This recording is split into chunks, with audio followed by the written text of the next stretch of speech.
ఈ పల్లెటూరు జనాల దగ్గర నుంచి మనమేమి నేర్చుకోవచ్చు అని మేము ప్రేమ చూపిస్తూ ఉంటారు. మనం ఎక్కడి నుంచి వచ్చాం ఏంటి అనేది దానికి వాళ్ళకి అనవసరం. వాళ్ళు ఏం చేస్తున్నామని అడుగుతారు. ఇలా వీడియోలు తీయడానికి ఎక్కడి నుంచి వచ్చారంటే పలానా దూరం నుంచి వచ్చారండి. ఏంటి ఒక వీడియో కోసం అంత దూరం నుంచి వస్తారా, మీకు ఏమొస్తుంది, దీంట్లో ఏం సాధిస్తారని వాళ్ళు చూపించే ప్రేమ చాలా బాగుంటది అనమాట. వాళ్ళకి స్టే ప్రొవైడ్ చేసేలాగా మీరు కొన్ని ఫెసిలిటీస్ ప్రొవైడ్ చేస్తున్నారు కదా, ప్రతి ఇయర్ అది ఎక్స్పెక్ట్ చేయవచ్చా? ఖచ్చితంగా ఎక్స్పెక్ట్ చేయొచ్చు. అసలు సొంతూరు ఉంటే మనం భోగి అలాంటి పండుగలు మనం మన ఇంటి ముందు మన ఊర్లో అందరితో కలిపి చేసుకుంటాం. బయట వాళ్ళు వచ్చిన వాళ్ళకి వాళ్ళు ఎలా చేసుకుంటారు? ఈ కొండరాయ తలక తగిలేసింది, అంతా బ్లడ్ స్ట్రక్ అయిపోయి ఇలా ర్యాంప్.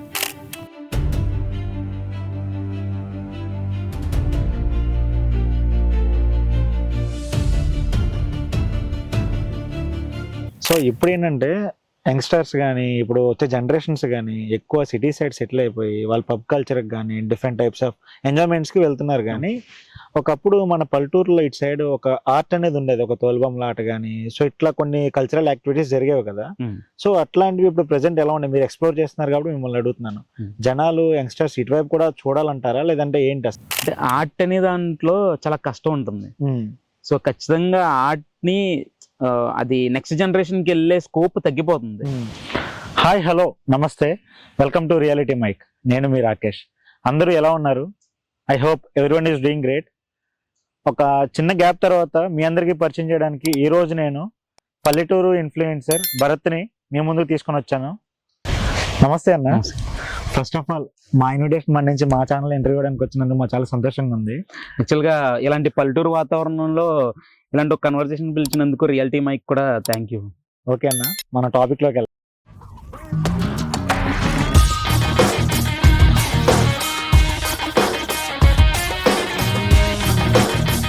బ్రో, ఇప్పుడు ప్రెసెంట్ లో ఇన్ఫ్లుయెన్సర్స్ ఎవరైతే ఉన్నారో డిఫరెంట్ కంటెంట్ చూస్ చేసుకుంటున్నారు కదా. సో అట్లాంటప్పుడు ఫ్యామిలీతో కూర్చొని ప్రశాంతంగా చూడగలిగే కంటెంట్ మీరు చేస్తున్నారు. సో అసలు ఆ థాట్ మీకు ఎక్కడ పుట్టింది? అంటే ఇది ఎలా అంటే నాకు ఇప్పుడు అందరూ చదువుకున్న తర్వాత ఖచ్చితంగా ఎవరైనా అందరూ సిటీలో వెళ్ళిపోతున్నారు. సిటీలో వెళ్ళినప్పుడు ఏమనిపించిందంటే అక్కడ లైఫ్ స్టైల్ కానీ అక్కడ కల్చర్ కానీ అక్కడ ఒకరితో ఒకళ్ళు ఇంటరాక్ట్ అయ్యేది కానీ ఇది కాదు అనిపించింది. అంటే మనం పుట్టి పెరిగింది వేరు, మన పల్లెటూరులో ఎలా ఉంటాయి అంటే ఎక్కడికి వెళ్ళినా ఇప్పుడు సిటీల్లో అయినా ఎవరు గొడవలు వాళ్ళకు ఉంటాయి. కాకపోతే ఊర్లలో ఏంటంటే ఒకళ్ళ మీద ఒకళ్ళు ఏడుస్తారు అని ఏదో అలాంటివి ఉంటాయి. కానీ but end of the day ఎవరో ఒకళ్ళు మనకంటూ ఉంటారు. సో ఈ కంప్లీట్ లైఫ్ స్టైల్ వేరు, ఈ జర్నీ వేరు. సో అప్పుడు ఎందుకు నాకు పర్సనల్ గా పల్లెటూరులు అంటే ఇష్టం కాబట్టి ఎందుకని పల్లెటూరు మీదే ఒక ఛానల్ క్రియేట్ చేయకూడదు, లేకపోతే పల్లెటూరు లైఫ్ స్టైల్ కల్చర్ ఆర్ట్ అనేది ఎలా ఉంటుందో చూపించకూడదు అని చెప్పి స్టార్ట్ అయిన జర్నీ అనమాట. ఓకే, ఇప్పుడు ప్రెసెంట్ అంటే ఒక ఇన్ఫ్లుయెన్సర్ గా పల్లెటూరులు అన్నిటిని వీడియోస్ రూపంలో జనాలు చూపిస్తున్నారు. అసలు స్టార్టింగ్ మీ చిన్నతనంలో పెద్దయ్యాక అసలు మీరు ఏమవుదాం అనుకున్నారు? అంటే చిన్నప్పటి నుంచి సినిమాల పిచ్చితో సినిమాలో ఏదన్నా అవ్వాలనుకున్నాను చిన్నప్పటి నుంచి. డాన్స్ చేసి అవి చేసి బట్ ఒక స్కూల్ ఇంటర్ ఆ ఏజ్కి వచ్చేసరికి టీనేజ్కి వచ్చేసరికి రైటింగ్ అంటే చాలా ఇంట్రెస్ట్ ఉండేది. ఏదన్నా లిరిక్స్ రాయడం కానీ లేదంటే కంప్లీట్ స్టోరీ రాయకపోయినా ఒక సీన్స్ రాయడం కానీ. నా ఫ్రెండ్ ఒక అతను ఉన్నాడు, తను ఇప్పుడు మూవీస్ లో వర్క్ చేస్తున్నాడు రైటర్ కింద. సో మేము కూర్చున్నప్పుడు ఎప్పుడు మాకు ఒక డే అంతా క్లాస్ వినేవాళ్ళం కాదు, కానీ ఎప్పుడు ఈ రైటింగ్స్ గురించి దాని గురించే ఉండేది అనమాట. ఎప్పటికైనా సినిమాల్లోకి రైటర్ కింద వెళ్దాం అని ఒక థాట్ ఉండేది. బట్ ఇలా ఎండ్ అయింది అనమాట. అదే ఇలా జర్నీ ఇలా కంటిన్యూ అవుతుంది. ఓకే, ఇప్పుడంటే ఒక ఇన్ఫ్లుయెన్సర్ గా కంటిన్యూ అవుతున్నారు. మరి మీ చిన్నతనంలో ఒక రైటర్ గా అవ్వాలని చెప్పేసి మీ ఎంగేజ్ లో అనుకున్నారు కదా, ఫ్యూచర్ లో మేమన్నా మీ దగ్గర నుంచి రైటింగ్స్ చూడగలమా స్టోరీస్ రూపంలో?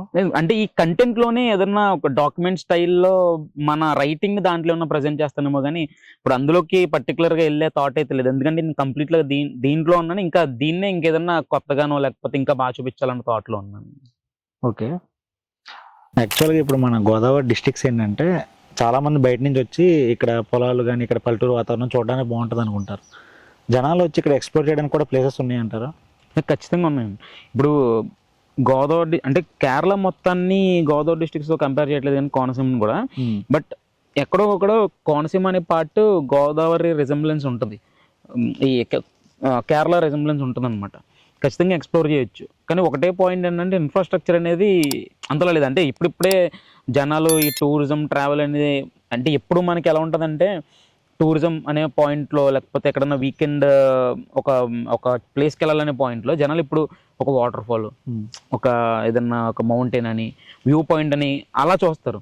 ఈ మధ్య కాలంలోనే ఇలా విలేజెస్ ఎక్స్ప్లోర్ చేయాలనో, గ్రీనరీ ఉంటే చాలను అంటే, ఎందుకంటే ఈ సిటీ లైఫ్స్కి అలవాటు పడిపోయి అందరూ పల్లెటూరు వాతావరణం మళ్ళీ అట్లీస్ట్ ఒక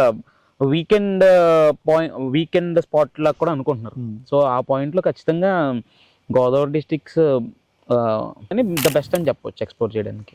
ఓకే, చాలా మంది పీపుల్ ఇప్పుడు ట్రావెల్ కానీ టూరిజం కానీ ఇష్టపడుతున్నారు. అట్లాంటి వాళ్ళు Kerala side, out of state side కాకుండా గోదావరి కూడా రావడానికి చాలా మంది ఇష్టపడుతున్నారు ఫెస్టివల్స్ టైంలో. వాళ్ళకి స్టే ప్రొవైడ్ చేసేలాగా మీరు కొన్ని ఫెసిలిటీస్ ప్రొవైడ్ చేస్తున్నారు కదా, ప్రతి ఇయర్ అది ఎక్స్పెక్ట్ చేయవచ్చా? అసలు మీ ఏ మోటివ్తో స్టార్ట్ చేశారు అది? ఫస్ట్ ఖచ్చితంగా ఎక్స్పెక్ట్ చేయొచ్చు. అసలు మేము స్టార్ట్ చేసింది ఏంటంటే, ఫస్ట్ స్టే అనేది సెకండ్ ఆప్షన్ కింద పెట్టుకుని, ఫస్ట్ ఏంటంటే వచ్చే వాళ్ళకి ఇప్పుడు మనకు సొంత ఊరు ఉంటే మనం భోగి అలాంటి పండుగలు మనం మన ఇంటి ముందో మన ఊర్లో అందరితో కలిపి చేసుకుంటాం. బయట వాళ్ళు వచ్చిన వాళ్ళకి వాళ్ళు ఎలా చేసుకుంటారు? సో అక్కడ మొదలైన అంటే నా సైడ్ నుంచి ఒక్కొక్కరికి ఒక్కొక్క థాట్ ప్రాసెస్ దిగాం. సో మన సైడ్ నుంచి ఏంటంటే భోగి చేయాలి ఫస్ట్. సో సెకండ్ ఏంటంటే ఇన్ఫ్రాస్ట్రక్చర్ ఫుల్ గా లేదు, ఎందుకంటే ఇది ఈ పల్లెటూర్లు. సో ఇక్కడ మీ హోటల్స్ ఉండాలని, అవి ఉండాలని, స్టే ఉండాలని ఎక్స్పెక్ట్ చేయడం కూడా ఫస్ట్ తప్పు అవుతుంది. సో హోమ్ స్టే లాంటివి డెవలప్ అవ్వాలి. ఈలోపు మన వల్ల అయింది మనం ఏం చేసామంటే, ఇంకా క్యాంపింగ్ టెంట్స్ లాంటివి ప్రొవైడ్ చేసి వచ్చిన వాళ్ళకి, ఇప్పుడు మనకి ఇక్కడ మొత్తం మీద కలిపి ఒక 100 హోటల్స్ ఉన్నాయి అనుకుంటే, 1000 మంది 2000 మంది ఒకేసారి వచ్చి ఉంటే వాళ్ళందరినీ అకామిడేట్ చేయడం ఎలా అవుతుంది? చాలా కష్టం. అవలేనప్పుడు మనం ఏం చేసామంటే ఒక ప్లేస్ తీసుకుని అక్కడ క్యాంపింగ్ టెంట్స్ ప్రొవైడ్ చేసి వాళ్ళకి స్టే ఇచ్చాం. ఒక 40 to 50 మెంబర్స్ 3-4 days లో రొటేట్ అయింది. 40 to 50 మెంబర్స్ కి మనం స్టే ఇచ్చాం అనమాట. దీన్ని ఖచ్చితంగా నెక్స్ట్ ఇయర్ కూడా తీసుకెళ్ళాలని అనుకుంటున్నాం, తీసుకెళ్ళాలని ప్లాన్ చేసుకుంటున్నాం. ఈ గ్యాప్ లో కూడా ఏంటంటే మధ్యలో కూడా ఎవరన్నా వచ్చే వాళ్ళు ఇంట్రెస్ట్ ఉంటే, వీకెండ్ ట్రావెలింగ్ ఇంట్రెస్ట్ ఉంటే వాళ్ళని కూడా తిప్పాలని అనుకుంటున్నాం. ఓకే, ఎవరైనా సరే మిమ్మల్ని సంప్రదించాలన్నా, లేదంటే ఇక్కడ ఎక్స్ప్లోర్ చేయడానికి వచ్చి మీతో పాటు వాళ్ళు కొంచెం ఎక్స్ప్లోర్ చేయాలనుకున్నా, సో వాళ్ళు మిమ్మల్ని ఎట్లా కాంటాక్ట్ అవ్వాలి? మోస్ట్లీ నేను ఎప్పుడు ఇన్స్టాలో యాక్టివ్ గానే ఉంటాను. ఒక 4 రోజులు లేట్ అవ్వచ్చు కానీ ఖచ్చితంగా నేను అందరికి రిప్లై ఇస్తాను. సో ఇన్స్టాగ్రామే బెస్ట్ అంటాను. ఓకే, సో ఇప్పుడు ఏంటంటే యంగ్స్టర్స్ కానీ, ఇప్పుడు వచ్చే జనరేషన్స్ కానీ ఎక్కువ సిటీ సైడ్ సెటిల్ అయిపోయి వాళ్ళ పబ్ కల్చర్కి కానీ డిఫరెంట్ టైప్స్ ఆఫ్ ఎంజాయ్మెంట్స్కి వెళ్తున్నారు. కానీ ఒకప్పుడు మన పల్లెటూరులో ఇటు సైడ్ ఒక ఆర్ట్ అనేది ఉండేది, ఒక తోలుబొమ్మల ఆట కానీ, సో ఇట్లా కొన్ని కల్చరల్ యాక్టివిటీస్ జరిగేవి కదా. సో అట్లాంటివి ఇప్పుడు ప్రెసెంట్ ఎలా ఉన్నాయి? మీరు ఎక్స్ప్లోర్ చేస్తున్నారు కాబట్టి మిమ్మల్ని అడుగుతున్నాను. జనాలు యంగ్స్టర్స్ ఇటువైపు కూడా చూడాలంటారా, లేదంటే ఏంటి అసలు ఈ కల్చర్ గురించి మాట్లాడమంటే మీరేం మాట్లాడతారు? అంటే ఆర్ట్ అనే దాంట్లో చాలా కష్టం ఉంటుంది. సో ఖచ్చితంగా ఆర్ట్ ని అది నెక్స్ట్ జనరేషన్ కి వెళ్ళే స్కోప్ తగ్గిపోతుంది. సో ఖచ్చితంగా జనాలు యంగ్స్టర్స్ అంటే వీటికి వెళ్ళడం తప్పు, దాన్ని రెస్ట్రిక్ట్ చేసేయండి అనట్లేదు, కానీ ఖచ్చితంగా దీన్ని కూడా ఒక లుక్ వేసి ఆర్ట్ ని బ్రతికించే ఒక్క స్కోప్ ఉన్నా చెయ్యాలని కోరుకున్నాను. ఎందుకంటే ఎవరైతే ఆర్ట్ ఇప్పుడు పర్ఫామ్ చేస్తున్నారో, ఇప్పుడు రైతు కొడుకు రైతు అవ్వట్లేదు అన్నట్టు కష్టమైన ఆర్ట్ పర్ఫామ్ చేసే వాళ్ళు పిల్లలు ఎవరు కూడా ఆర్ట్లోకి వెళ్ళట్లేదు. సో మేబీ గవర్నమెంట్ సైడ్ నుంచా, లేదు జనాల సైడ్ నుంచో ఆర్ట్కే ఉన్న ఎంతో కొంత బూస్ట్ ఇస్తే అలాంటి ఒక గొప్ప కళ, ఎందుకంటే కొన్ని 100,000 సంవత్సరాల నుంచి ఉన్న కళలు చాలా ఉన్నాయి. సో అలాంటివన్నీ నాకు తెలిసి ఇది ఇంతటితో అంతరించిపోయే ఆ స్టేజ్కి వచ్చేసింది. సో ఖచ్చితంగా యంగ్స్టర్స్ ఎవరన్నా ముందుకొచ్చి వాటిని స్టేజ్ పర్ఫార్మెన్స్ ని ఆడిటోరియంస్ లో, ఇప్పుడు ఎలా అయితే మనం ఒక కాన్సర్ట్స్ కి పాసెస్ పెట్టి ఎలా చూస్తున్నామో, ఆర్ట్ ని కూడా ఒక అరగంట గంట ఒక టైం ఇచ్చి, నెల మొత్తంలో 6 నెలలకు ఒకసారి 3 నెలలకు ఒకసారి టైం ఇచ్చి అలాంటి చోట పర్ఫామ్ చేస్తే వాటిని చూసి వాటి గొప్పతనం ఏంటో తెలుసుకుంటే బాగుంటుంది అనుకో. ఓకే, ట్రావెలింగ్ అనేసరికి మీరు ఇప్పుడు ఒక ప్లేస్ ని ఎక్స్ప్లోర్ చేయాలంటే మీరు కూడా ట్రావెల్ చేయాలి. ఒక రోజు ఒక ప్లేస్ లో ఉంటే నెక్స్ట్ డే వేరే ప్లేస్ లో ఉంటారు. సో అట్లాంటప్పుడు మీ ఫుడ్ కానీ, లేదంటే మీ వే ఆఫ్ లివింగ్ కానీ ఎట్లా ఉంటుంది? మీరు కూడా ఆ ట్రావెలింగ్ టైంలో ఇబ్బందులు ఏదైనా ఫేస్ చేస్తారు? ఖచ్చితంగా, ఎందుకంటే మనం ఒక ప్లేస్ అనుకుని వెళ్తాం, అక్కడ మనకి ఇన్ఫో కావాలంటే మనం చదివింది, మనం చాట్‌జీపీటీ చేసిందో, గూగుల్ చేసిందో, వేరే వీడియోస్ చూసి వెళ్ళింది వేరు, అక్కడ వాళ్ళతో మాట్లాడించడం కానీ, వాళ్ళ రియల్ టైం ఎక్స్పీరియన్స్ తెలుసుకోవడం కానీ ఇది వేరు. సో వెళ్ళిన ప్రతి ప్లేస్ లోనూ అందరూ కోఆపరేట్ చేస్తారని ఉండదు. కొన్నిసార్లు మనం ఖర్చు పెట్టుకుని మనం అక్కడ స్టే చేసి మనం అక్కడ ఉంటాం, మనకు ఆ రోజు అవుట్పుట్ రాదు. అంటే ఆ ఖర్చు అయిపోతుంది, మన టైం అయిపోతుంది, వేరే వాటి మీద పెట్టి టైం అయిపోతుంది. మళ్ళీ తర్వాత రోజు మళ్ళీ వెళ్లాల్సి వస్తుంది, మళ్ళీ అడగాలి, మళ్ళీ వాళ్ళు ఒప్పుకోవాలి, అది అయితేనే మళ్ళీ వెనక్కి రావాలి. ఇదొక కష్టం. అంటే రెండోది ఫుడ్ ఇంట్లో తినేది వేరు, ఈ రోజుల్లో అసలు బయట తింటే హెల్త్ ఎంత పాడైపోతుందో కూడా అందరికి తెలుసు. సో అది కూడా ఒక బిగ్గెస్ట్ డ్రాబ్యాక్ అనమాట. ఎవరైనా సరే ట్రావెల్ చేసి ఎవరికైనా ఉండే బిగ్గెస్ట్ డ్రాబ్యాక్ అనమాట అది. ఓకే బ్రో, సరే ఇప్పుడు మీరు చేస్తున్న వీడియోస్ మీద మాట్లాడాం, కానీ అసలు మీ గురించి మేము తెలుసుకోవాలంటే స్టార్టింగ్ మీ చిన్నప్పటి నుంచి అసలు ఎక్కడ పుట్టారు, ఎక్కడ పెరిగారు, మీ వే ఆఫ్ లివింగ్ ఎలా ఉండేది, సో చిన్నప్పుడు మీ థాట్స్ ఎలా ఉండేవి, ఇప్పుడు ఎలా ఉన్నాయి, ఫ్యూచర్ లో మిమ్మల్ని ఇంకా ఏ పొజిషన్ లో చూడాలనుకుంటున్నారు జనాలు, లేదంటే మీరు ఎలా మారాలనుకుంటున్నారంటే మీరు ఏం చెప్తారు? నాది యాక్చువల్గా మాది వెస్ట్ గోదావరి ఆకివీడు అనే మండలంలో అజ్జమూరు అనే చిన్న పల్లెటూరు. సో చిన్నప్పుడు అక్కడే పుట్టి అక్కడే పెరిగాం. చిన్నప్పుడు అంటే మా పెద్దనాన్న గారు ఏంటంటే ఆయన గవర్నమెంట్ ఎంప్లాయీ అనమాట. సో మా నాన్నగారు కొద్దిగా ఫ్రీగా వదిలేసిన ఆయన ఏంటంటే కొద్దిగా స్ట్రిక్ట్ గా చూసుకునేవారు అనమాట. సాయంత్రం ఇంటికి వచ్చేసరికి హోంవర్క్ చేయాలి. మా కాంపౌండ్ లోనే మేము ఎక్కువ ఆడుకున్నాం. బయటికి వెళ్ళి ఆడుకునే దానికంటే కూడా మేము నలుగురం అనమాట, అక్క చెల్లి అన్న అన్నయ్య, మొత్తం నలుగురం కజిన్స్. సో అక్కడే ఉండి ఒక కాంపౌండ్ లో ఆడుకోవడం చాలా అందంగా బాగుండేది అనమాట. సో మా వ్యూ కూడా ఎలా ఉండేదంటే మా పెంకిటిల్లో ఉండేవాళ్ళం, ఉమ్మడి కుటుంబంలో ఉండేవాళ్ళం. సో ఏంటంటే ఇంట్లోంచి బయటికి రాగానే కొన్ని 100 ఎకరాల పొలాలు కంటికి కనిపించాయి అనమాట. అది చాలా అందంగా ఉండేది. ఊరు కూడా ఇప్పుడు అలా లేవనుకోండి, అది వేరే విషయం. సో తర్వాత కొన్ని ఇయర్స్ మళ్ళీ ఫ్యామిలీ హైదరాబాద్ వెళ్ళిపోయి వేరే బిజినెస్ అవి చేసాం. కొన్ని ఇయర్ నేను హైదరాబాద్ లో చదువుకున్నాను. స్కూల్ ఒక 8th 9th క్లాస్ వరకు హైదరాబాద్ లో చదువుకున్నాను. తర్వాత మళ్ళీ ఇక్కడికి వచ్చేసాం, భీమవరంలో చదువుకున్నాను. దాని తర్వాత బీటెక్ అయిపోయిన తర్వాత అందరిలో అమీర్పేట వెళ్ళి కోచింగ్ నేర్చుకుని తర్వాత జాబ్ చేస్తున్నాను. లాస్ట్ 4.5 years నుండి జాబ్ చేస్తున్నాను. ఇప్పుడు ఈ 4 years బ్యాక్ నేను కంటెంట్ లోకి దిగాను అనమాట. కంటెంట్ లో దిగిన తర్వాత ఎలా అంటే మనం ఒక ఇంట్రెస్ట్ తో దిగుతాం. దిగిన తర్వాత దాన్ని మనం ఓన్ చేసుకుంటే అది మనకు పిచ్చి వ్యసనం అయిపోతుంది అనమాట. ఇప్పుడు ఏదైనా కొత్త విలేజ్ చూడంగానే జనరల్ గా ఎవరన్నా ఇందులో లేని వాళ్ళకి జస్ట్ వెళ్ళే వరకు ఓకే ఏదో ఊరు అనిపిస్తుంది. నా థాట్ ప్రాసెస్ ఎలా ఉంటుందంటే ఇక్కడ ఏం కల్చర్ ఉంటుంది, లైఫ్ స్టైల్ ఎలా ఉంటుంది, మనం ఆల్రెడీ దాటేసి వచ్చిన ఊరికి ఈ ఊరికి ఎంత డిఫరెన్స్ ఉంది, ఇవి తెలుసుకోవాలన్నా చిన్న చిన్న పాయింట్స్ తెలుసుకోవాలన్న క్యూరియాసిటీ ఉంటుంది అనమాట. సో ఇప్పుడు ఆ వేలోనే ఉన్నాను. తర్వాత వెళ్ళవాలంటే ఏదన్నా ఒక దీని బేస్డ్ ఏదన్నా ఒక మంచి బిజినెస్ స్టార్ట్ చేయాలని ఉంది. సో ఆర్ట్ ఇండియాలో ఉన్న ఏ ఆర్ట్నైనా తీసుకొచ్చి ఒక చోట తీసుకొచ్చి అంతరించి పోతున్న కళలకు కూడా మన వంతు ఏదన్నా లైక్ ఇప్పుడు మీ ప్రోడక్ట్ మీరు ఒకళ్ళు అమ్ముకోవడం వేరు, అది దేశంలో ఉన్న వాళ్ళందరూ చూడాలని లేదు. ఎందుకంటే మీరు ఎక్కడో ఒక మారుమూల గొప్ప కళ ఉండొచ్చు, మరి మీరు ఎక్కడో మారుమూల పల్లెటూరులో ఉండిపోయి ఉంటారు. సో ఎవరైతే మనలాంటి వాళ్ళు డిజిటల్ గా ముందుకు వెళ్తున్నామో వీళ్ళలాంటి వాళ్ళు, అంటే నేనని కదా ఇంకెవరన్నా ఇలాంటివి చేసినా కూడా నేను చాలా హ్యాపీ ఫీల్ అవుతాను. వాళ్ళ దగ్గర నుంచి ఇన్పుట్స్ వేరే వాళ్ళు ఉన్నా కూడా ఇన్పుట్స్ తీసుకోవడానికి చాలా హ్యాపీ ఫీల్ అవుతాను. సో ఏంటంటే మనం ఆర్ట్ ని ముందుకు తీసుకెళ్లేలాగా ఒక బిజినెస్ స్టార్ట్ చేద్దాం. దాన్ని బిజినెస్ కూడా అనలేము. సో అలాంటిది ఒక గ్రూప్ స్టార్ట్ చేద్దాం అనుకుంటున్నాం. అదేంటంటే ఇండియాలో ఉన్న a hand crafted toy or a hand crafted item నైనా మనం సింపుల్ గా జనాల్లోకి తీసుకెళ్లే ఒక ఐడియా అనమాట. ఓకే, సో అందులో ఏదన్నా ముందుకెళ్దామని ఒక. ఇప్పుడు మీరు జాబ్ చేస్తూ మీ ప్యాషన్ ఏదైతే ఉందో ఆ వీడియోస్ చేసుకుంటూ వెళ్తున్నారు కదా, వీటన్నిటిని మేనేజ్ చేయాలంటే చాలా నాలెడ్జ్ కావాలి. ఫస్ట్ ఆఫ్ ఆల్ మన మీద మనకు నమ్మకం రావాలి. సో మీరు మార్నింగ్ లేచేటప్పుడు ఎట్లా స్టార్ట్ చేస్తారు డేని? ఈ రోజు వీడియో చేసాం కదా మళ్ళీ చేద్దాంలే అని చెప్పేసి అనిపించిన రోజులు ఉన్నాయా? అసలు మీ డేని ఎలా స్టార్ట్ చేస్తారు, ఏ మోటివ్ తో స్టార్ట్ చేస్తారు? అంటే మోటివ్స్ అని ఏం లేదు బ్రో. జనరల్ గా ఇప్పుడు ఇంట్లో ఉండి వర్క్ చేసుకుని ఎడిటింగ్ చేసుకున్నా అంటే అదో ప్రపంచంలో ఉంటుంది. ఎప్పుడైతే బయటికి వెళ్ళామో ఎక్స్ప్లోర్ చేస్తున్నామో ఇంకా ఈ వేరే పనులు ఏం గుర్తుండవు. కనీసం ఒక వీడియో పోస్ట్ చేయాలి, ఎడిట్ చేయాలన్న థాట్ ప్రాసెస్ కూడా మోస్ట్లీ ట్రావెలింగ్ చేస్తే వీడియోస్ తక్కువ పోస్ట్ చేస్తూ ఉంటాను. ఇంట్లో ఉంటే మాత్రం పోస్ట్ చేస్తాను. అంటే ఇంట్లో ఫ్యామిలీతో ఉండడం, ఇంట్లో పనులు చెప్తే పనులు చేయడం, ఎడిట్ చేయడం, వర్క్ చేయడం, అంతే. ఇంట్లో ఉంటే మాత్రం ఇంటి వరకే, ఆల్మోస్ట్ ఇంటి వరకే ఉండేలాంటి ఒక సింపుల్ లైఫ్ అనమాట. బయటకు వెళ్తే మాత్రం అది ఒక ప్లేస్కి వెళ్ళామంటే అది కంప్లీట్ గా దాని గురించి తెలుసుకుని వెనక్కి రావాలి. ఇంకా ఆ ప్రాసెస్ లో ఉంటుంది. అంటే ఇంట్లో ఉంటే ఎలా, ట్రావెలింగ్ లో ఉంటే ఎలా ఉంటుంది అనమాట. సో మీరు ఇప్పుడు గోదావరి డిస్ట్రిక్ట్స్ ని ఎక్కువ ఎక్స్ప్లోర్ చేస్తూ ఉంటారు కదా, స్టార్టింగ్ కి ఇప్పటికి మీరు అబ్జర్వ్ చేసిన సిచ్యువేషన్స్ ఏమైనా ఉన్నాయా పల్లెటూరులో? సేమ్ థింగ్స్, లేదంటే పీపుల్ బయటకు వెళ్ళిపోవడం కానీ, లేదంటే అక్కడ సంథింగ్ ఏదైనా చేంజెస్ కానీ, ఇప్పుడు పల్లెటూరు వాతావరణాలకి మీరు స్టార్ట్ చేసినప్పటికి ఇప్పటికి సేమ్ ఉన్నాయా? అంటే 4 years అయింది. 4 years పెద్ద పెద్ద మార్పులు ఏం చూడలేదు కానీ, బట్ ఇప్పుడు జనరేషన్ ఇయర్స్ పెరిగే కొలది బయటకు వెళ్ళిపోయాను. ఎందుకంటే ఈ ఆపర్చునిటీస్ లేకనో లేకపోతే ఆపర్చునిటీస్ క్రియేట్ చేసుకోలేకో తెలియదు కానీ ఇంకా అందరూ ఒక లైఫ్ స్టైల్, ఒక IT life style, corporate life style అలవాటు పడిపోతున్నారు కాబట్టి బయటకు వెళ్ళిపోతున్నారు. అది అప్పుడు ఉంది, ఇప్పుడు ఉంది, ఇంకా పెరుగుతుంది. అదొకటి చూసాను. రెండోది ఏంటంటే నేను స్టార్ట్ చేసినప్పటికి అప్పటికే పల్లెటూరుల మీద కొంతమంది వీడియోలు చేసే వాళ్ళు ఉన్నారు.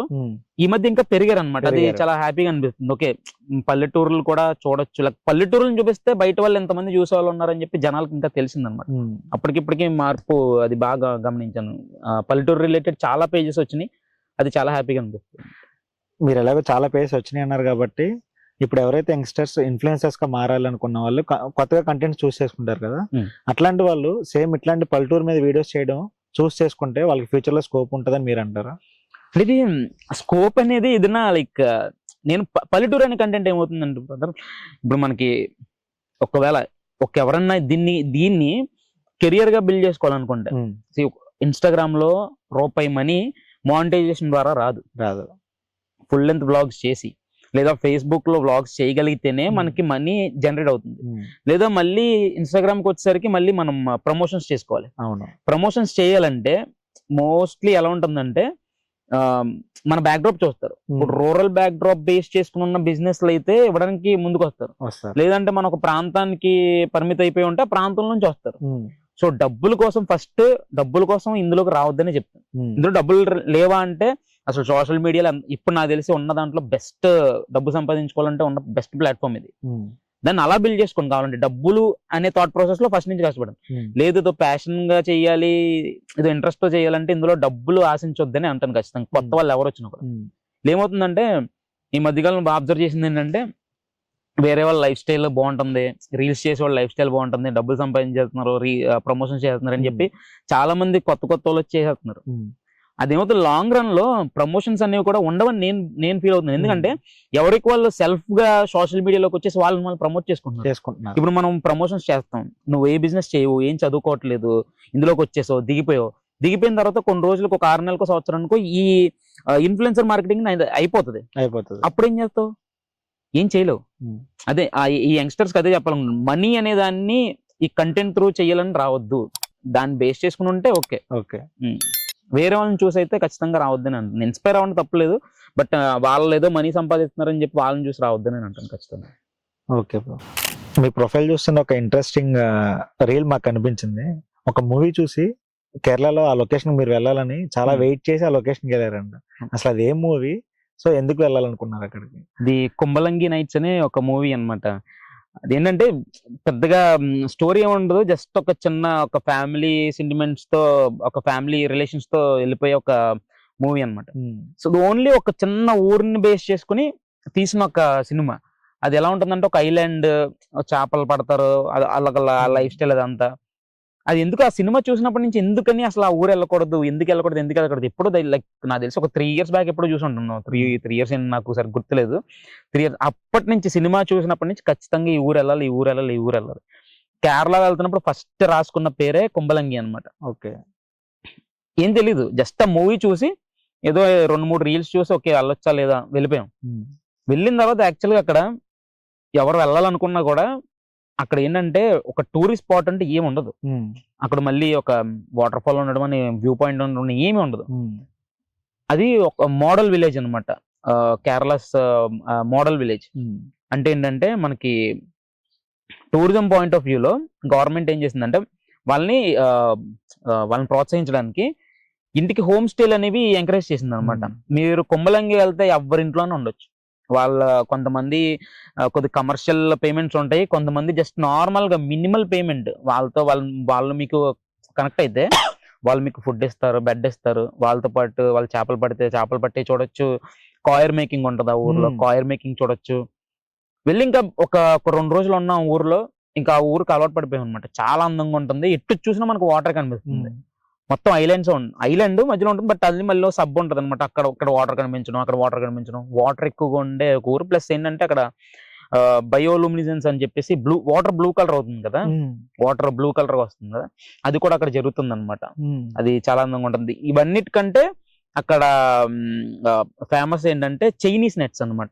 ఓకే, చాలా ఇయర్స్ ఎప్పుడో బ్రిటిషర్స్ కంటే ముందు, బ్రిటిషర్స్ టైంలోనూ వాళ్ళు చైనీస్ నెట్స్ ని ఇంట్రడ్యూస్ చేశారు.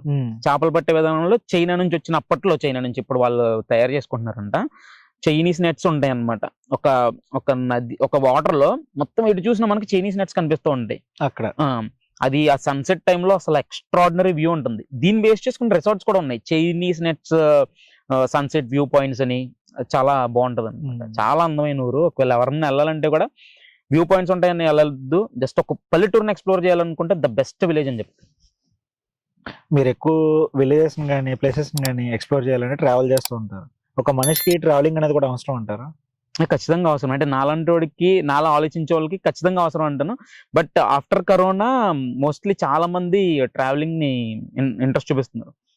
సో మనలా ట్రావెల్ చేసే వాళ్ళకి ఏంటంటే కొత్తది చూడాలి, కొత్త లైఫ్ స్టైల్ చూడాలి, కొత్త కల్చర్ చూడాలి, కొత్త ఫుడ్ చూడాలి, ఇలాంటి వాటికి ఉపయోగపడుతుంది. ఇది కాకుండా మంచి మంచి నేచర్ స్పాట్స్కి వెళ్తే ఆటోమేటిక్ గా మనం రిఫ్రెష్ అవుతాం, మనకున్న స్ట్రెస్ తగ్గించుకునే ప్లేసెస్ లో కూడా అవుతుంది. ఖచ్చితంగా ట్రావెల్ చేయాలని అంటాను నేను. సరే బ్రో, ఇప్పుడు యంగ్స్టర్స్ కానీ లేదంటే ఒక ఫ్యామిలీలో సిచ్యువేషన్స్ వచ్చినప్పుడు చాలా మంది సిచ్యువేషన్స్ ఫేస్ చేయలేక సూసైడ్ అటెంప్ట్స్ ఎట్లా చేస్తున్నారు. మీరు చాలా ప్లేసెస్ ఎక్స్ప్లోర్ చేస్తూ ఉంటారు. మీకు ఎప్పుడైనా అనిపించిందా ఇంత ప్లేసెస్ పీపుల్ మనీ లేకుండా బతుకుతున్నారు, ఇన్ని స్ట్రగుల్స్ తో కూడా బతుకుతున్నారు, ఎందుకు చిన్న చిన్న వాటికి ఇట్లా పొరపాట్లు జరుగుతుందని చెప్పేసి అనుకుంటారు కదా? అట్లాగా యంగ్స్టర్స్ కానీ ఎవరైనా ఇట్లాంటి ఆలోచనలు వచ్చిన వాళ్ళతో మీరు మాట్లాడాలంటే ఏం మాట్లాడతారు?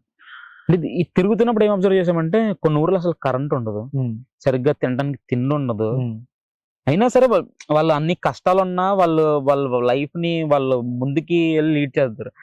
ఈ మధ్య కాలంలో ఎక్కువ ఏమైపోతుందంటే ఉత్తినే జస్ట్ ఒక 1 మార్క్ తగ్గిందని చెప్పి సూసైడ్ చేసుకున్న వాళ్ళు ఉన్నారు. ఏంటి ఇంట్లో ఫోన్ కొనివ్వలేదని, ఫోన్ కూడా కదా ఛార్జింగ్ పెట్టుకోవడానికి ఛార్జర్ ఇవ్వలేదని కొంతమంది, రిమోట్ ఇవ్వలేదని కొంతమంది. ఇప్పుడు అంటే మరి ఇప్పుడు పిల్లలు ఎలా పెరుగుతున్నారు తెలియదు, చిన్నప్పుడు తల్లిదండ్రులు ఉతికేసేవారు, చీపు తీసుకుని కొట్టిన వాళ్ళు కూడా ఉండేవారు చిన్నప్పుడు. తల్లిదండ్రులు అంటే అసలు మాట అంటే భయపడే అలా ఉండేది ఆ రోజుల్లో. ఇప్పుడు అలా లేదు. జస్ట్ ఒక చిన్న మాట అంటేనే చనిపోయే అంత ఇది అయిపోతున్నారు. ఎందుకంటే కష్టాలు అనేవి ఇప్పుడు ఒక లైఫ్ స్టైల్ ఒకలా ఉంటుంది. నేను దీంట్లో దిగకముందు నేను ఏదో స్టార్ట్ చేశాను, అది ఫెయిల్ అయిపోయిందని బాధపడ్డాను. బాధపడి ఇందులోకి వచ్చే లోపల ఇది మళ్ళీ వేరే లైఫ్ స్టైల్లో వేరే ఏదో సాధిస్తున్నాం, ఏదో చేస్తున్నాం అని ఒక ఫీలింగ్ వస్తుంది. అది ఆ రోజు పోయింది కాబట్టి నేను ఇందులో దిగాను. నేను అందులో ఉండిపోయాను అంటే ఖచ్చితంగా దీంట్లోకి వచ్చేవాడిని కాదు. సో కొద్దిగా వెయిట్ చేస్తే ఖచ్చితంగా ఏదో ఒకటి ఉంటుంది, మనం ఎక్స్పెక్ట్ చేయింది ఏదో ఒకటి ఉంటుంది. ఇప్పుడు నేను అడగాలన్న క్వశ్చన్ ఏంటంటే, చాలా మంది యంగ్స్టర్స్ ఇన్ఫ్లుయెన్సర్స్ గా మారి ఇన్ఫ్లుయెన్సర్స్ కి ఏదో ఒక కంటెంట్ ని చూస్ చేసుకొని కొన్ని రోజులు ఆ కంటెంట్ ని చేసిన తర్వాత ఏదో ఒక బిజినెస్ ని పెట్టేసి వీళ్ళ ఫేస్ అలవాటు అవుతుంది కదా జనాలకి. సో దాని బేస్డ్ మీద బిజినెస్ చేద్దామని వస్తున్నారు. సో మీరు కూడా అట్లాగే వచ్చారని మీరేం చెప్తారు? యాక్చువల్గా నేను 4 years బ్యాక్ స్టార్ట్ చేసినప్పుడు అప్పటికి యాక్చువల్ రీల్స్ కూడా లేవు బ్రో, కంప్లీట్ గా రీల్స్ లేవు. టిక్ టాక్ ఉండి బ్యాన్ చేసినట్టున్నారు, రీల్స్ అయితే లేవు అసలు. అప్పటికి సోషల్ మీడియాని బేస్ చేసుకుని ఆ పోస్టులు పెట్టి బేస్ చేసుకుని ఓ పెద్ద బిజినెస్ చేసేసింది కూడా లేరు, కూడా తక్కువ. రీల్స్ వచ్చి లాస్ట్ 1-2 years లో బాగా పెరిగిపోయింది ఈ సెల్ఫ్ సోషల్ మీడియాలో సెల్ఫ్ గా బిజినెస్ స్టార్ట్ చేసి దాన్ని ప్రమోట్ చేసుకోవడం. అప్పుడైతే లేదు అసలు, నాకు ఆ థాట్ లేదు. ఇలాంటిది ఒకటి ఉంటది, ముందు జరిగేది మనం ఎక్స్పెక్ట్ చేయం కదా ఖచ్చితంగా. సో అప్పటికైతే నాకు అసలు ఆ థాట్ లేదు, నేను ఈ రోజు కూడా అనుకోవట్లేదు. నేను ఎక్స్ప్లోర్ చేస్తున్నప్పుడు ఒక గ్యాప్ అనిపించింది. ఇప్పుడు నాకు లిటరలీ చీర అంటే ఏంటి అంటే, చీర అంత గొప్పదే, చీర అంతే ఇంట్లో వాళ్ళు కట్టుకుంటారు, చీర అంటే ఓకే షాప్ లో అమ్ముతారు కట్టుకుంటారు అనుకుంటాం. చీర తయారీకి వెళ్ళినప్పుడు చూసింది ఏంటంటే, ఇదే 100 రూపాయల చీర అయినా 50 రూపాయల చీర అయినా 10 లక్షల చీర అయినా ఒక్కటే కష్టం ఉంది వాళ్ళకి. ఇంత కష్టపడేదాన్ని మనం తెలిసి తెలియక ఓకే చీరే కదా అని చెప్పి తీసేస్తాం. ఇది చీర గురించి ఇలా ఆర్ట్ ఉంటుంది. ఇప్పుడు మనం ఒక ChatGPTకి ఇస్తే ఒక టక్కుమని చెప్పి ఒక ఇమేజ్ తయారు చేస్తుంది, కానీ అలా కూర్చుని మైండ్ లో ఫోటోని చూడడం, అది మైండ్ లోకి తీసుకోవడం, ఆ బ్లూ ప్రింట్ ని బట్టి చెక్కడం, అది అసలు చిన్న ప్రాసెస్ కదా, ఎంత కష్టం ఉంటుంది దాని వెనకాల. ఇవన్నీ చూసినప్పుడు చైనా నుంచి ఇంపోర్ట్ చేసుకున్న ప్లాస్టిక్ టాయ్స్ ఎంత మార్కెట్ ని రోల్ చేస్తున్నాయి. మన దగ్గర ఒక టాయ్ కొంటే 100 రూపాయలు పెట్టి ఒక టాయ్ కొంటే కొన్ని ప్లేసెస్ లో ఉన్నాయి, ఇంకా 100 రూపాయలు పెట్టి ఒక టాయ్ కొంటే అది 100 సంవత్సరాల వరకు కనీసం రంగు పోకుండా కూడా ఉండే టాయ్స్ ఉన్నాయి. సో ఎందుకని వీటిని ప్రమోట్ చేయకూడదు జనాలు? నేను అదే చెప్తున్నా. ఇప్పుడు నేనేదో బిజినెస్ చేద్దామని అసలు రాలేదు. ఒకవేళ ఎవరన్నా చేస్తే నేను వెళ్ళి వాళ్ళ దగ్గర కూర్చుని ఎలా చేస్తారండి ఏంటండి అసలు ఎందుకు వచ్చిందని తెలుసుకోవడానికి నేను చాలా ఇంట్రెస్టెడ్ గా ఉన్నాను. ఎవరన్నా చేస్తే కూడా ఇంకా నేను ఫుల్ గా అందులో దిగలేదు కాబట్టి, నేను దిగిన తర్వాత నన్ను అడిగినా నేను నా ఎక్స్పీరియన్సెస్ ని జెన్యూన్ గా షేర్ చేయడానికి రెడీగా ఉన్నాను. సో అసలు బిజినెస్ అనే థాట్ నేను ఇందులో ఇంక్లూడ్ చేసుకోలేదు. ఓకే. సో ఇప్పుడంటే మీకు ఇంకా మ్యారేజ్ అవ్వలేదు, ఆఫ్టర్ మ్యారేజ్ మీకు చిన్నపిల్లలు పుడతారు కదా, సో వాళ్ళని ఎట్లా పెంచాలనుకుంటున్నారు after exploring all these places? అంటే బ్రో, మన తల్లిదండ్రులు కూడా మన ఎలా పెంచాలనుకుంటారు.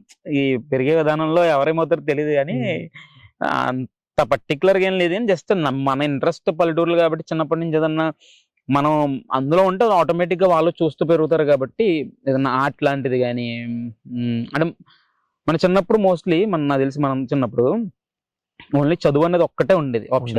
అవును. సో ఇప్పుడు అలా కాదు, ఇప్పుడు చాలా ఆప్షన్స్ ఉన్నాయి, ఇప్పుడు చాలా మందికి చాలా ఆప్షన్స్ ఉన్నాయి. సో అలాంటి ఏదో ఒక అప్పటికి మీ మంచి ఆప్షన్ ఏదో ఉంటే దాని ప్రకారం. ఓకే బ్రో, స్టార్టింగ్ మీరు కంటెంట్ స్టార్ట్ చేద్దాం అని మీకు ఆలోచన వచ్చినప్పుడు నాకు తెలిసి చాలా వరకు సపోర్ట్ దొరకుండదు. అట్లాంటి టైంలో సపోర్ట్ చేసి ఇప్పటి వరకు మీతో సపోర్ట్ గా ఉన్న వాళ్ళు ఎవరైనా ఉన్నారా మీతో పాటు? నా ఫస్ట్ తల్లిదండ్రులు, వాళ్ళకి ఫస్ట్ ఏదో మనం ఫోటోలు తీస్తున్నాం అదో అప్లోడ్ చేస్తున్నాం, వాళ్ళకి అర్థం అవ్వాలి కదా, అర్థం అవడానికి టైం పడుతుంది. అర్థం అవ్వక ముందు కూడా సపోర్ట్ చేశారు కానీ బట్ వాళ్ళకి అర్థం అవ్వలేదు. బట్ ఎప్పుడైతే టోటల్ గా ఇదేంటి ఇవిడ ఏం చేస్తున్నాడు అర్థమైనప్పుడు ఇప్పటి వరకు ఫస్ట్ నుండి ఈ రోజు వరకు మా అమ్మ నాన్న కానీ మా చెల్లి కానీ మా ఫ్యామిలీ మొత్తం మొత్తం మా ఫ్యామిలీలో ఎవరున్నా సరే వాళ్ళందరూ సపోర్ట్ గా నిలబడ్డారు. ఇది కాకుండా ఫ్రెండ్స్ లో ప్రసాద్ అని చెప్పేసి మనోడు ఎప్పుడన్నా సరే నేను ఎంత దూరం అయినా సరే, అది 1000 కిలోమీటర్లు అయినా, అది నేను చూసి ఏదో రీల్లోనో డాక్యుమెంట్లో ఎక్కడో చూసి వెళ్దాం అని ఒక ఫోన్ కొట్టంగానే టక్కుమని వాళ్ళు వేడు ప్రసాద్ అనే వ్యక్తి. సో ఆ రోజు నుంచి ఈ రోజు వరకు ఉన్నాడు. రేపు ఎల్లుండి ఎక్స్ప్లోర్ చేసే ప్లేసెస్ లో కూడా మనోడే ఉంటున్నాడు అనమాట. సో అలానే ఇంకా చాలా మంది ఫ్రెండ్స్ ఉన్నారు. సో వాడి గురించి అయితే ఖచ్చితంగా నేను ఎంతో కొంత నా పేజ్ కి బ్యాక్ బోన్ అనే చెప్పుకుంటాను నేను. ఖచ్చితంగా మోస్ట్ ఒక 60 to 70% ప్లేసెస్ కి నాతో పాటు ఎప్పుడు ఉన్నాడు. అంటే వాడికి సెల్ఫ్ గా ఏమీ లేదు ఇందులో, బట్ ఎప్పుడు నాతో పాటు నిలబడ్డాడు. సో నేను ఎప్పుడు నేను ఎక్కువ చెప్పలేనేమో కానీ, అంటే ఫ్రెండ్స్ ముందు తిట్టుకుంటాం కదా, మనం తిట్టుకుంటాం కదా ఫ్రెండ్స్, పొగడం కదా పెద్దగా. సో ఇక్కడ పొగుడుతున్నాను మనవాడు ఏదో ఊరికే చెప్తున్నాను అనుకుంటాడు కానీ, సో అది నేను ఎప్పుడు ఫీల్ అవుతాను, సెల్ఫ్ గా నేను చాలా ఫీల్ అవుతాను. హ్యాపీగా అనిపిస్తుంది అనమాట. వాడికి ఏం అవసరం అసలు ఫోన్ చేయగానే అవునా సరే వెళ్దాం పదా అని చెప్పి అనడానికి. సో అలాంటి ఫ్రెండ్స్ ఉన్నారు, ఇంకా చాలా మంది ఉన్నారు. సో అలాంటి ఫ్రెండ్స్ ఉన్నది నేను అప్పుడు వాళ్ళకి చెప్పకపోయినా నేను హ్యాపీ ఫీల్ అవుతాను. ఓకే, అయితే నీ గురించి తెలుసుకోవాలంటే నీకంటే ఎక్కువ వాళ్ళతో నేను ఇంటరాక్ట్ అవ్వాలేమో. అది ఉన్నాయని చెప్తారు వాళ్ళని అడగొద్దు. సరే బ్రో, నేను మీ పల్లెటూరు అంటారు కదా మీరు, అసలు పల్లెటూరు అంటే మీ ఉద్దేశంలో ఏంటి? అంటే అదొక విలేజ్, అసలు మీరు చెప్పాలంటే వన్ వర్డ్ ఏం చెప్తారు? అందమైన ప్రపంచం బ్రో. అంటే ఇప్పుడు అంటే వన్ వర్డ్ లో చెప్పేది కాదు, జస్ట్ ఒక సింపుల్ ఒక బ్యూటిఫుల్ వరల్డ్ అంటాను అంతే. పెద్ద పారాగ్రాఫ్ చెప్పమంటే ఇంకా ఒక గంట 2 గంటలు సరిపోదేమో. Simple beautiful world. Okay okay bro, starting లో కానీ మిడిల్ లో కానీ ఇప్పటి వరకు సిచ్యువేషన్స్ చాలా వరస్ట్ సిచ్యువేషన్స్ ఫేస్ చేసి ఉంటారు. అట్లాంటి టైంలో మీరు ఎలా సర్వైవ్ అయ్యి ఇప్పటి వరకు రాగలిగారు, ఫ్యూచర్ లో కూడా చేద్దాం అనుకుంటున్నారు? కొంతమంది ఇన్ఫ్లుయెన్సర్స్ కొన్ని డేస్ కంటెంట్ చేశాక వాళ్ళు చేయలేమని ఆగిపోతూ ఉంటారు కదా, వాళ్ళతో మీరు ఏదైనా మాట్లాడాలంటే మీరేం మాట్లాడతారు? ఫస్ట్ మనం మన కంటెంట్ కి మనం ఫేస్ చేసిన ఛాలెంజెస్ ఏంటంటే, కొంతమంది కోఆపరేట్ చేయకపోవడం కానీ, లేకపోతే వెళ్ళిన తర్వాత వర్కౌట్ అవ్వకపోవడం కానీ, ట్రావెల్ ఎక్స్పెన్సెస్ ఎక్కువ అయిపోవడం కానీ, మనకు వచ్చేది ఒకవేళ ఓకే మనం అప్లోడ్ చేస్తే మనకు ఒక 100 రూపాయలు అవుతుంది అనుకుంటే దానికి 200-300 ఖర్చు అయిన సందర్భాలు కూడా ఉన్నాయి. ఇలాంటివన్నీ ఇబ్బందులు అనుకుంటే, ఇవన్నిటికంటే ఫస్ట్ లో ఎక్కువ ఇబ్బంది పెట్టేది ఏంటంటే కామెంట్ సెక్షన్ ఎలా ఉంటుందంటే, మనం చేసే కంటెంట్ కి వాళ్ళు తిట్లకి సంబంధం ఉండదు. ఊరికే సరదాగా వచ్చేదో బూతులు సరదాగా, మరి అది టైం పాస్ చేస్తారో వాళ్ళ మైండ్ సెట్ అంతేనో మనకు తెలియదు కానీ, మనం అంత కష్టపడి వెళ్ళి చేసి ఏదో ఎక్స్ప్లెయిన్ చేస్తాం. అన్నిసార్లు నేను చెప్పిన ప్రతిదీ ఇప్పటివరకు ఎన్ని ఊర్లు తిరిగానో ప్రతిదీ నేను కరెక్ట్ అని నేను చెప్పట్లా. మేబీ ఇప్పుడు మీ ఊరు గురించి మీకే తెలుసు, మీరు చేసేది మీకే తెలుసు. మీ దగ్గర నుంచి నేను ఇన్పుట్ తీసుకుని దాన్ని కొద్ది గొప్ప ఓకే కరెక్టా కాదని నేను కొద్దిగా ట్యూన్ చేసుకుని నేను చెప్తాను. అందులో కూడా చిన్న చిన్న మిస్టేక్స్ ఉండొచ్చు. వీళ్ళు ఏం చేస్తారంటే ఉన్నదానికి లేని దానికి బూతులు తిట్టడం, కొంతమంది అయితే ఇంట్లో వాళ్ళని వీళ్ళని తిట్టడం, ఇవన్నీ ఫస్ట్ లో చాలా బాధగా అనిపించేది. బట్ ఏంటంటే ఉండే కొద్దీ ఓకే ఇలాంటివన్నీ మనం పట్టించుకుంటే మనం ముందుకు వెళ్ళలేం. ఆడికి ఏంటంటే అదే పని, సరదాగా చేయడము, టైం పాస్, సాయంత్రం టైం పాస్ ఏమి తోచినప్పుడు కూర్చొని చేస్తాడో తెలియదు కానీ అలాంటి వాళ్ళని పట్టించుకుంటే మనం ముందుకెళ్ళాం. సో ఎవరన్నా వచ్చి కంటెంట్ చేయాలనుకుంటే కూడా చేసి అంటే నిజంగా ఏదైనా ప్యాషన్ ఉంటే ఫస్ట్ థింగ్ ఏంటంటే వాళ్ళకి ఏదో పెద్ద ఇబ్బంది ఉంటుంది తప్ప మోస్ట్లీ ఆపరు. సో ఒకవేళ ఆపాల్సి వచ్చినా మళ్ళీ రండి, ఖచ్చితంగా ఇలాంటి వాటికి అయితే అసలు పట్టించుకోవద్దు. ఇలాంటి కొంతమంది అమ్మాయిలు పాపం మంచి కంటెంట్ చేసే వాళ్ళు చాలా మంది ఉన్నారు. వాళ్ళని ఇంకా వాళ్ళు వచ్చారంటే స్క్రీన్ ముందుకు వచ్చారంటే ఇంకా వేరే వేరే విధంగా చూడడం, వాళ్ళని తిట్టడం ఇలా చేస్తారు. సో అలాంటి వాళ్ళందరినీ పట్టించుకోకండి. ఖచ్చితంగా ఒక రోజు కాకపోతే ఇంకొక రోజు మీరు ఖచ్చితంగా మీరు అనుకున్న ప్యాషన్ లో ముందుకు వెళ్తారు. ఖచ్చితంగా ఆపొద్దని చెప్తాను నేనైతే. ఓకే బ్రో, చాలా మంచి టైం మాకు ఇచ్చావు. నాకు తెలుసు టఫెస్ట్ టైంలో ఉన్నాం ఆఫ్టర్ సంక్రాంతి. సో ఈ టైంలో మా ఛానల్ తరపున ఒక ఇంటర్వ్యూ మీరు మాకు ఇవ్వడం అంటే అది చాలా నాకు గొప్ప విషయం. ఎందుకంటే టఫెస్ట్ టైమ్స్ లో మీరు ఉన్నారు కదా. సో ఇంకా మరిన్ని వీడియోస్ మీరు పల్లెటూర్ల మీద చేసి జనాల్ని ఇలాగే ఒక ఫ్యామిలీతో కూర్చొని చూడగల కంటెంట్ ని ఇంకా ఇంప్రూవ్ చేసుకోవాలని చెప్పేసి ఫ్యూచర్ లో మీరు చేయబోయే ప్రాజెక్ట్స్ అన్నిటిలో నేను సక్సెస్ అవ్వాలని కోరుకుంటూ thank you bro. Thank you.